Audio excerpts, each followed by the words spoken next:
Well, guys, welcome back to the channel. Thanks for watching. I apologize for not having a video last week. I went on a little trip, and when I got back, I decided just to skip the week instead of rushing to put out a video I might not be happy with. But this week, we're back, and we have some updates to the Micro Monster Truck. You might notice I have the transmission out right now, and you might have guessed what that means. We're gonna install some new electronics today. After a few of you recommended I check them out, I picked up this censored combo from GL Racing. I'm pretty sure they're meant for the Kyosho Mini Zs, so it's a nice compact system. I went with the 3500 kV motor. Like I mentioned, this system is censored, which is key because it will hopefully fix that bogging issue I had on the startup. This whole setup is pretty small compared to the old stuff I had in the truck. The motor is the same size, but here's the old ESC compared to the new censored ESC. The size of this ESC should help me clean up the wiring a lot. I'll be able to put it on the electronics plate and have a lot of room to spare. I did do a few things off camera to get this ready to install. Obviously, I soldered on the motor wires. I soldered on an XT30 connector for the battery, and then I put a new connector on the receiver wire. This is the connector that comes on the ESC. I'm sure this is the plug used on the Mini Zs, but I needed a normal JST plug, so I cut the old plug off and crimped on one of the JST connectors I have. As I'm getting ready to put this in, I'm noticing I probably jumped the gun here. I have everything soldered together, but my wires are supposed to pass through these holes in the electronics plate, and I probably should have either put some plugs on these motor wires or waited to solder it afterwards. I'm thinking for now, I'm probably just gonna pass the wires around the side of the frame.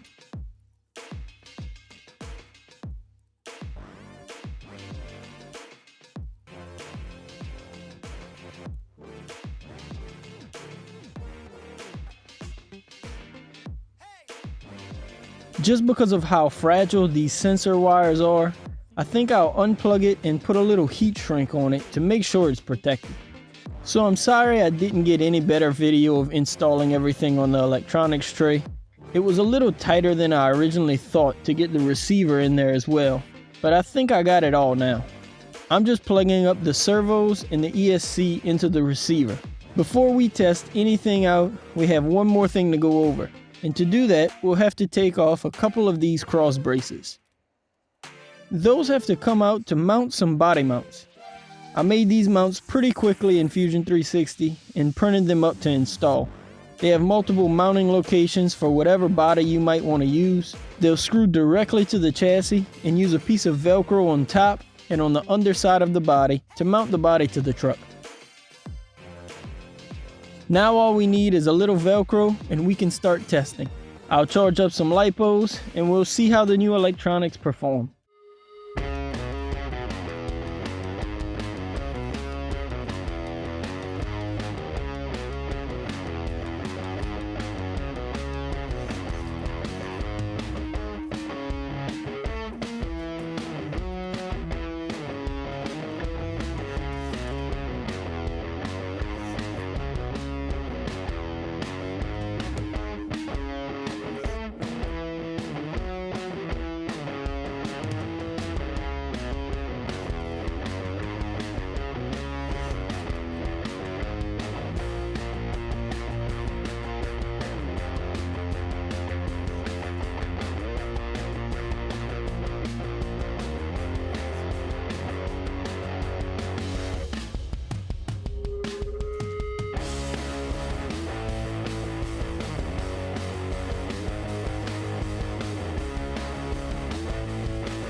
So obviously that was a whole lot better than what we saw in the first running video. Let's talk about the body first. The metal body was actually a little lighter than I thought it would be, and just the Velcro held it on pretty well. I did have to cut out some of the supports on the inside, but it works nicely. I rolled the truck a couple of times as you saw, and the body never actually came off. It does get dislodged a little, I guess, if you land hard on one side, but it's really simple to straighten back out. The body mounts worked really well, like I said, with just the Velcro. I did end up modifying these and reprinting them. This is the original one, and maybe you can see the size difference in the post here. I ended up breaking the front one during the first run with the new electronics, so I beefed them up a little. Onto those electronics, this censored system from GL Racing is pretty incredible. It provides more than enough power.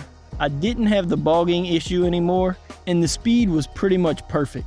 I didn't feel like I needed any more power at any point, and I didn't find it was too fast either. All of that is just on these 2S LiPos. One 450 milliamp LiPo gives me about 15 minutes of runtime, and I have 2 of them, so I can't really complain with 30 minutes of total runtime. I'm sure a higher milliamp pack could fit inside of the truck too if needed. I did have to make one more change after running a full pack through it. The motor plate warped a little as the motor warmed up. The motor didn't get super hot, but it was hot enough to start deforming the PLA plastic. You can see on the original motor plate where it bent a little and affected the gear mesh on the transmission. I heard it right away and was able to stop before I stripped any of the gears, but I went in and thickened that part of the motor plate. So I believe it's around 0.17 inches thick now. And I ran another entire pack through it and it seems to be fine. I did have to use some longer screws for the motor, but that wasn't a big deal. The only other thing I noticed is I think the plastic gears in these servos are gonna be a weak point. Now, I was able to run 2 packs through the truck and didn't really slam into anything and strip out a servo like I did the first time, but I'd ideally like to have a completely metal geared servo. So finally, what everyone's been waiting for, if you head down to the description of this video, you'll find a link to the files to print the parts for this build. You'll also find a list of parts needed to complete the build at that link. I put a whole lot of work into this build and spent a lot of time trying to make this an easy build for anyone. I'm not here to make a fortune off of this project, so the files won't be expensive even if I set a price on them at all.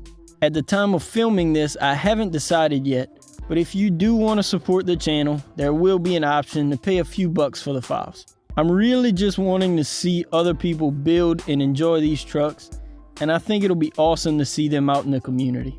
While we're talking about money, in the very first video on this build, I said I wanted to keep the build price around $150.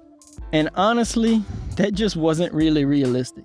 I don't know where I had got that number from originally, but when you start adding things up, to get a truck that performs the way this one does now, there's no way it can stay that cheap. Right now in this build, not counting the trial and error parts, if I would have went with everything in the truck now from the start, I'm looking at about $210 to $220. I still don't think that's too bad for a full custom micro build that performs as well as this does.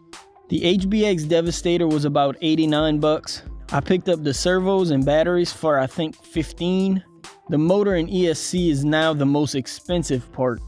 The censored system cost me about $105 I think, and that's with shipping and taxes. I'm not adding the cost of the 3D printed parts since I used filament I already had and it really doesn't require that much filament. The axial transmission is around 20 bucks, and then I'm not adding the cost of the radio system because I realize a lot of people use something they already have. Just doing the math quickly in my head, that's about 220 bucks or something like that. It's a little more expensive than I originally wanted, but honestly, looking around at all of my RCs right now, this might be some of the most fun I've had in a while. The entire build process and just being able to drive this thing around in a house without having to go anywhere, and the performance of it. I mean, it took me a couple of tries, but that backflip put a huge smile on my face. So the next thing I need to do is build a few ramps. I want to make some scale Monster Jam style ramps out of cardboard or something, and then we can have some more fun. Do some more running videos, some freestyle or simulated racing, that kind of stuff. Like I said, if you head down to the description, you'll find the files to build your own micro monster truck. I'm really looking forward to see what kind of builds everyone comes up with. If you do build one, make sure to tag me in your post on Instagram. I think it'll be awesome to see a community grow around these little trucks. So I hope you enjoyed the build series. I hope everyone can build one and enjoy it as much as I am.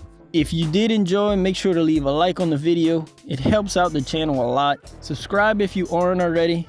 Hit that bell icon to get notified when I upload new videos. Like I said, we're going to try to do some racing and freestyle when I get some scale ramps built, which should be fun. And as always, thanks again for watching. Peace.